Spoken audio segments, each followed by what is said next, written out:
Hi, I am Professor Amitabh Banerjee from Department of Community Medicine, Dr. D.Y. Patil Medical College and Research Center, Pune. I welcome you all on behalf of Patient Academy for Innovation and Research. This is a capacity building initiative by this group to educate the patients and patient groups and or patient organizations working on stroke. This online course is meant for patient group leaders, chief functionaries from international patient groups and organizations providing services for stroke management and post-stroke care.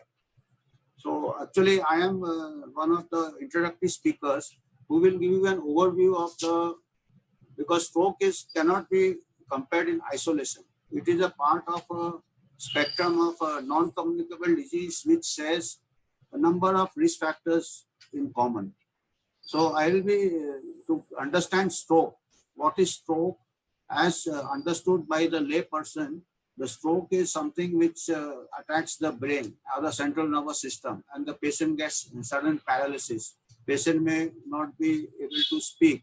In severe cases, the patient may go into coma. It's a sudden occurrence, and the mechanism behind the stroke is disturbance in the circulatory system to the brain and central nervous system. It may be either due to a clot, which may be of sudden onset. Some of the vessels in the brain may have a clot, or a clot dislodged from some other parts of the body, or other parts of the circulation, and it lodges in one of the major vessels, cuts off the blood supply, or it can be due to bleeding. It can be due to hemorrhage, which causes sudden hemorrhage in somewhere in the brain, and depending on the areas affected, the person may get one-sided paralysis, person may get a problem of speech. And very important to know is that the initial care, the first 6 hours of care, can to a great extent mitigate the long-term efforts. So the awareness about stroke, first of all, I'll just go through the burden of non-communicable disease, which stroke is part of the spectrum of non-communicable disease. And I would like to share a presentation. I would just go through the presentation, which will give an overview and understanding of the burden and what can be done to reduce this long-term suffering of the population at great cost, at great individual cost, and a great cost to the society. Because all these chronic diseases causes a cost to the individual, to the families, to the community, and to the society. So I just like to share a presentation. This one. I'm sharing. Slides two. Where is the slides two?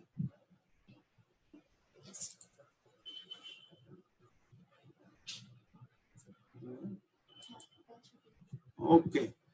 So this is the basically I would like to say what is stroke I have just mentioned, and it is as I said, it can be a sudden onset which can be catastrophic to patients and families. And as I said, I will give you an overview of setting the scene, NCDs and global burden of disease. So as I said, stroke is a sudden catastrophe. It's a cardiovascular, it's a vascular blood supplies vessels to the brain. It can cause a clot, and it's a catastrophe, but it builds up over the years. As we will see, it builds up due to unhealthy lifestyle. It builds up due to unhealthy diet, lack of physical activity, lack of healthy foods like fruits and exercise. So it's a lifetime accumulation of adverse impacts. So the global burden and implications for all causes, morbidity, mortality, quality of life. As I said, stroke is a part of a spectrum of non-communicable disease. So we'll just see, because it goes hand in hand with other non-communicable disease. It's a vascular event. It may affect the heart. In some people, it may affect the heart. Some people, it may affect the kidney. Some people may affect the blood circulation to the brain.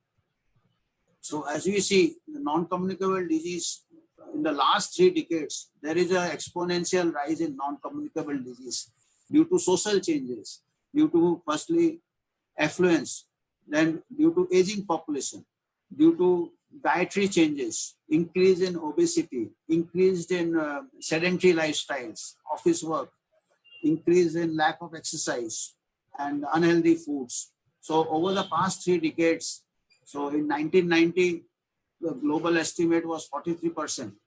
The disability adjusted life years, disability due to non-communicable disease. And in 2019, it has risen to 64%. The disability index, disability adjusted life years due to non-communicable disease. So it's a problem which is growing every decade, and urgent measures are required at the population level, because most of these things, the effect is long term. And now again, going back, disability in 2019, disability accounted for 21% of the local disease burden in 1990. From 1990, it has risen to 34% in 2019, or 40% increase in 20 years. So the idea is, the take-home message is that it is increasing every decade.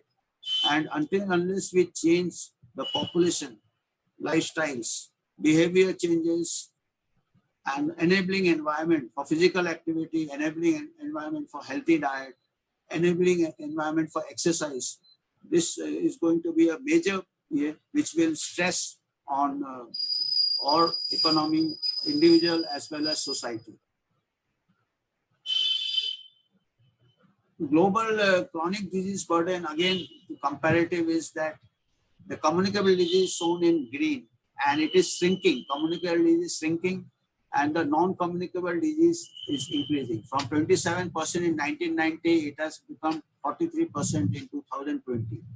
And the ongoing pandemic of COVID has eliminated the boundaries between non-communicable disease burden and communicable disease impact. As we see, the mortality, as the data, global data of mortality from COVID and the incidence of COVID is much higher in those countries which already have a very higher burden of non-communicable disease. Just as an example, if you see the Western countries, USA, Europe, the Western countries have got more than 60% people overweight, that is BMI over 25%. So they are 3 times more overweight compared to the Asian and African countries. And this obesity is a per se is a risk factor for a lot of non-communicable disease, and it is proving to be a risk factor for communicable disease like respiratory infections, like with coronavirus. So obesity is a risk factor for mortality and morbidity from COVID, that is a communicable disease, as well as obesity is also a marker for other diseases of the, say, cardiovascular system, renal, hypertension, and all diabetes. They all go hand in hand with obesity, which is due to sedentary lifestyle and unhealthy food. So now one can say that there is no boundary between the risk factor from communicable disease and non-communicable disease. So even for communicable disease like respiratory infections, one has to take care, has to maintain an ideal weight and control the other non-communicable disease, so that the mortality from the infectious disease also comes down. A very interesting and fascinating case in point is of Japan. If one sees the worldometer data of Japan, it has got the highest age. Japanese are the oldest population in the world, but their COVID mortality is one of the lowest. They're almost 30 times less than the Western countries. And what is the very interesting factor is, if one sees the obesity rate, Japan obesity is 1/3 rate compared to Western countries. So Japan people are not very obese. That means they may be having less comorbidities overall. So Japan is a very good example of aging population and with a less impact from COVID. So this is a take-home message that if you take care of lifestyle, most of the non-communicable disease, and now we are seeing even communicable disease, the outcome, adverse outcome from communicable disease also based on a good overall health, which is attributable to healthy diet, physical activity, and control of other comorbidity. So therefore, even for any disease, what the bottom line is that we have to take, the risk factors are coming out to be more or less the same. And what is the, as we have said, what is non-communicable diseases? Non-communicable diseases are known as chronic diseases, which are not passed from person to person, but tend to be of long duration, which includes stroke also. It requires a long duration of rehabilitation, caregivers, which cost to society, and the result of combination of genetic, physiological, environmental, and behavioral factors. So some person may be born with genes. If a person has a high family history of cardiovascular disease, that person is more prone. High history of stroke in the family, that of physiological environment. And however, one is not doomed. If this is genetic, genes play one part, but the equal part is played by behavioral, environmental, and physiological factors. Like even if a person is born with a high risk, by very healthy behavior, by changing the diet, healthy diet, by doing physical activity, the person can overcome the genetic handicap the person may have. So it's a combination of genes and the nurture, that is the your lifestyle, your environment. So there is scope for prevention, primary prevention, as we call it. So these are the major 5 into 5 rule of what are the non-communicable diseases and the 5 major risk factors. Major non-communicable diseases are cardiovascular disease, chronic respiratory disease like chronic obstructive pulmonary disease, emphysema, bronchial asthma, cancer, diabetes, and mental and neurological conditions. So these are the 5 major communicable disease and non-communicable disease. And then what are the 5 major risk factors? Unhealthy diet, lot of sugar, lot of high sugar consumption leads to obesity and leads to other collateral non-communicable disease like cardiovascular disease, diabetes, and stroke. Tobacco use. Tobacco is one of the major killers, which was identified almost 4 or 5 decades back. But still, the tobacco problem is very high, particularly among youth in developing countries. So tobacco use is a major cause of all types of non-communicable disease, be it cardiovascular disease, be it stroke, particularly respiratory disease, cancers, and also to some extent diabetes and other neurological conditions. Then harmful use of alcohol. Alcohol is also associated with high blood pressure and alcoholism as mental and neurological conditions. Physical inactivity is increasing, too much of sedentary lifestyle, which causes obesity and also which doesn't prime the cardiovascular and the vascular system of the body and the respiratory system. They require regular exercise to be in ideal conditions. And air pollution is also a growing, particularly growing problem with more and more automobiles, factories, and other things. So these are the major risk factors which requires action both at the individual level, like unhealthy diet.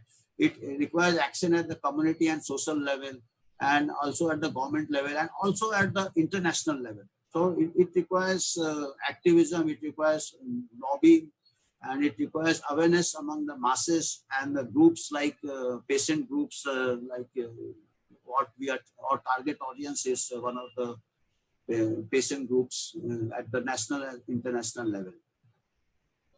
And who is at risk of such disease? All people are at risk. It's not that young people are not at risk, because habits which are, say, smoking or physical activity, habits which are formed in early years, they last a lifetime. It is called tracking. So right from the school age, or even they say even from the childhood, early childhood, or even when the fetus, there are studies which indicate that malnutrition in the fetus, when the maternal malnutrition can they lead to some changes, which these people, when they grow up, intrafetal growth retardation or early child malnutrition, in later years it can lead to glucose intolerance and more prone to diabetes and other central obesity and diabetes. So it's not it's a myth that it is only the elderly or the middle-aged people who have to take care. The care starts from good nutrition, good care, and good habits and lifestyle and diet from childhood onwards, perhaps from fetus onwards. Often evidence shows that 15 million and non-communicable disease occur between 30 and 69 years of age. People think that this non-communicable disease is a problem of elderly, but particularly in developing countries, they have found in developing countries like Asian countries, or they have found that the non-communicable disease like cardiovascular disease and stroke strikes a decade earlier because a number of genetic factors or number of nutritional factors, deprivation and others. So they are genetic program to develop central obesity, and they are more prone to earlier onset of non-communicable disease. So it requires a involvement of all stakeholders to bring down this burden. Premature actually low, as I was saying, it is more in low and middle income countries because of the other deprivation in childhood, deprivation over period of time, genetic changes which causes poor handling of fat, dietary fat.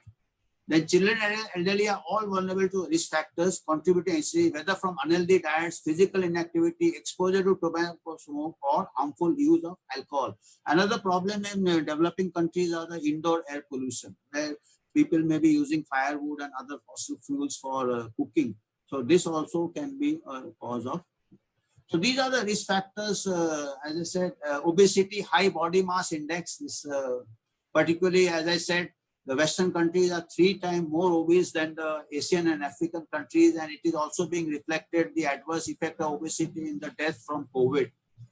Ambient particulate matter, air pollution, high fasting plasma glucose, that is diabetes, childhood sexual abuse and bullying. This may cause the mental health problems in later life. Drug use is, again, is a major pandemic. Narcotic use. High systolic blood pressure, again, risk factors are tobacco, sedentary lifestyle, alcohol use, intimate partner violence is increasing, low physical activity, kidney failures related to all these insults, high temperature, that is heat and all, global warming, occupational risks. Occupational risks, as I said, nowadays mostly people are, earlier occupational risk was the high heat and other environmental. Now the occupational risks are sedentary. Most of the occupations are sedentary nowadays with the rise of the information technology sector and other. And now with the lockdown, there is bigger, people are working from home. So that working from home also gives the occupational risk of increased sedentariness, increased eating while at home, and lack of exercise. Then low temperatures, extremes of temperature, then low birth weight and short gestation. As I said, low birth weight and child malnutrition cause non-communicable disease later in adult life, the Barker hypothesis. Then dietary risk, as we have already mentioned, unhealthy diets, fast food, high sugar diet, high salt diet, suboptimal breastfeeding. Breastfeeding has a lot of benefits. So with more and more working mothers, this breastfeeding may be having adverse, maybe not very convenient for mothers. So there may be less children who are breastfeed for longer duration. Then unsafe water, sanitation, hand washing, these were the traditional hazards, and it still continues in most developing countries. Smoking is a major factor which has to be taken care of. Child growth failure can give rise to higher incidence of non-communicable disease in later life. Household air pollution and solid fuels, as I have already mentioned. So non-communicable disease, what are the major non-communicable disease? Global injuries risk factor study analyzed like asthma, chronic obstructive pulmonary disease, lung problems, chronic lung problems, interstitial lung disease, and other respiratory found that more than 500 million people worldwide had chronic respiratory disease, increase in almost 40% compared to 1990. And this can form a greater hazard like communicable disease like coronavirus or influenza virus. If you have already got a compromised lung function, you are more susceptible to communicable respiratory diseases. And chronic respiratory is the third leading cause of death. So behind cardiovascular disease and cancers. What about cardiovascular disease? Almost more than 17 million, 31% of global deaths, and 7 million coronary artery disease, 6 million stroke. In India, almost 2.5 million deaths are due to cardiovascular disease, most common, as I said, younger age group. Whereas in the Western countries, it may be in the 7th or 8th decade of life. In India, and other Asian countries, we may be at a younger age group because of many genetic and other environmental factors. Urban population, urbanization is giving rise to a more rapid rise in non-communicable disease. However, we have done some studies in our field practice area. We are finding even the rural population is catching up fast. A few years back, we did a study and we found that almost 9% people in the rural areas are also having diabetes. Stroke. Stroke is a focal or at times global. Focal means a particular part of the brain is affected due to the compromised blood circulation, and it may rise to focal paralysis. Or it can be global. Person may go into a coma. Neurological impairment of sudden onset and lasting more than 24 hours or leading to death and of presumed vascular origin. Vascular means from the blood vessels. Globally, stroke is the second leading cause of death and third leading cause of disability in adults worldwide. Post-stroke, there may be residual paralysis. The person may be not able to do the activities of daily living and may require assisted living, so which again has a economic burden on families, communities, and society. Types of NCD, what is the strategy? What should be your strategy? The prevention strategy. There is called a population strategy that you target irrespective of, you target the whole population of all age groups. Because as I had mentioned, even the children lifestyle can persist into adult life. Tracking.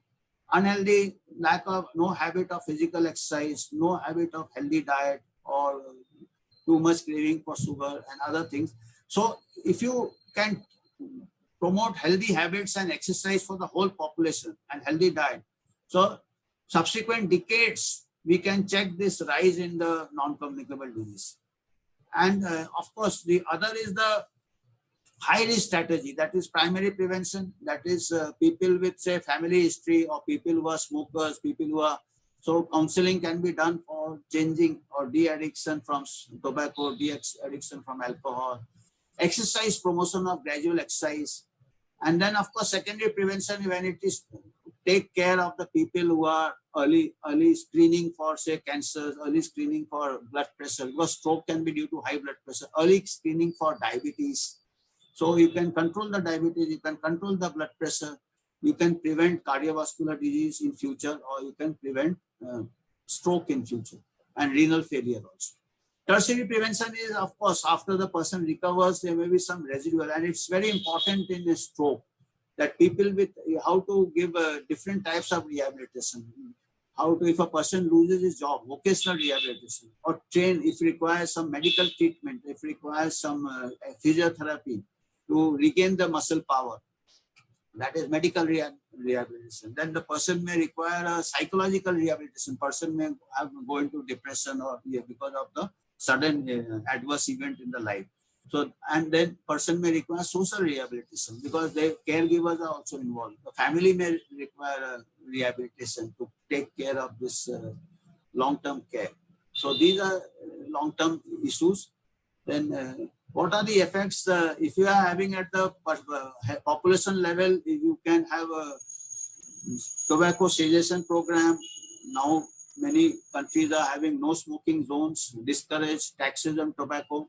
So overall the habits are less. Even if large people are having this habit, the population activity risk increases. So if you can even lower to even a small extent smoking, your impact on the population would be large in terms of benefit from lesser incidence of strokes, cardiovascular disease, high blood pressure, and other tobacco or alcohol related activities.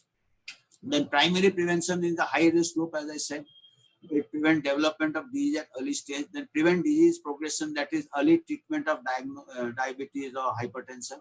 And tertiary prevention reduce the mainstream. The person has to come into the mainstream of active living. So if you can take care and try to rehabilitate, the concept should be that person should not have disability. From that disability, you have to find out the ability. What are the remaining ability that can be enhanced and compensated for whatever little disability. So the positive approach should be to improve what are they, compensate with the remaining abilities. So these are some of the references where if you can interested, and non-terminal fact sheet prevalence emergent chronic, and WHO fact sheet cardiovascular disease. Lancet has brought out a very good article review on this burden in the latest year, and CDC and CDP. So thank you for patient listening. Thank you. Let us see how.